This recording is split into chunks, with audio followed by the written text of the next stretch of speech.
ఈ విధంగా ఆంధ్రప్రదేశ్ ఖజానా నుంచి 300 కోట్ల రూపాయలు క్రిస్టియన్ మత విస్తరణకు ఉపయోగించారు జగన్మోహన్ రెడ్డి గారు.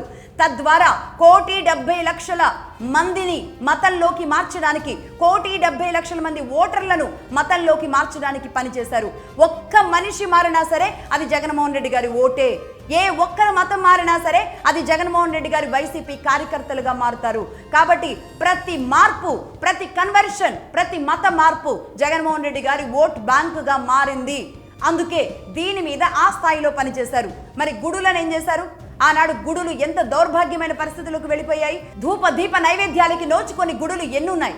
అక్కడికి భక్తులు రాక, కానుకలు కూడా కనీసం లేక ఎంతమంది బ్రాహ్మణులు ఆకలితో అలోలక్షణ అన్నా సరే మరి ఈయన మనసు కరిగిందా? కేవలం ఆయన క్రిస్టియన్ మత విస్తరణ కోసం మాత్రమే జగన్మోహన్ రెడ్డి గారు పనిచేశారు తప్ప ఆ మత విస్తరణలో భాగంగా హిందువులందరినీ కూడా ఏ విధంగా మార్చాలి అని పనిచేసుకున్నారే తప్ప ఎక్కడా కూడా కనీసం హిందూ మతం వైపు కన్నెత్తి జాలిగా కూడా చూడలేదు. ఆనాడు నేను మాట్లాడాను 2021లో ఆంధ్రప్రదేశ్లో ఉన్న హిందూ సంఘాలను అడిగితే చెబుతారు ఆనాడు ఎంత గట్టిగా మా గళం వినిపించాము. నిజానికి ఇదే మీడియా సంస్థలు ఈ విషయాన్ని అంతగా పెద్దగా పట్టించుకోకుండానే వెళ్ళాయి. ఏ విధంగా బయటకు వచ్చింది అంటే 2021లో ఏమైంది అంటే కేంద్ర హోంశాఖ మంత్రిత్వ శాఖలో ఒక కంప్లైంట్ వెళ్ళింది. ఎవరిచ్చారు?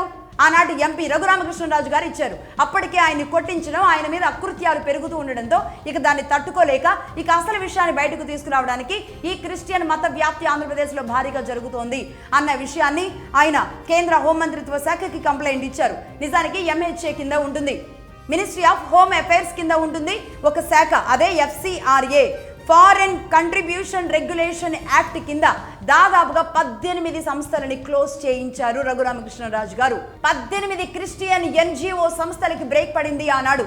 ఇదే ఫారెన్ కాంట్రిబ్యూషన్ రెగ్యులేషన్ యాక్ట్ కింద ఈ 18 సంస్థలకి బ్రేక్ వేయించగలిగారు. ఈ క్రమంలో భాగంగా కొన్ని సంస్థల పేర్లు కూడా నేను చెబుతాను.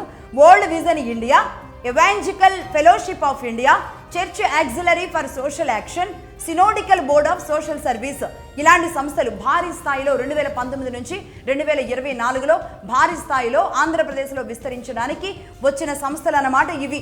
ఈ 18 సంస్థలు కూడా అతి బలమైన క్రిస్టియన్ సంస్థలు.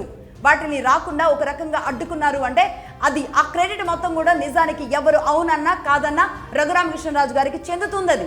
ఇన్ని సంస్థలు ఒకేసారి ఇంత బలంగా ఆంధ్రప్రదేశ్లోకి రావడానికి ఎలా అడుగుపెట్టగలిగాయో తెలుసా? ఎందుకంటే అక్కడ మనోడు ఉన్నాడు, మన క్రిస్టియన్ ఉన్నాడు, ఆ రాష్ట్రానికి CM గా ఉన్నాడు. కాబట్టి రెడ్ కార్పెట్ ఉంటుంది. కాబట్టి మనం విచ్చలవిడిగా అక్కడికి వెళ్ళి మత వ్యాప్తి చేయించుకోవచ్చు. గుడులను క్లోజ్ చేసి చర్చలు ఓపెన్ చేయొచ్చు. అందరికీ కూడా మోకాల్లో ఉన్న బొట్టు తీసేసి మత మార్పిడి జరపొచ్చు.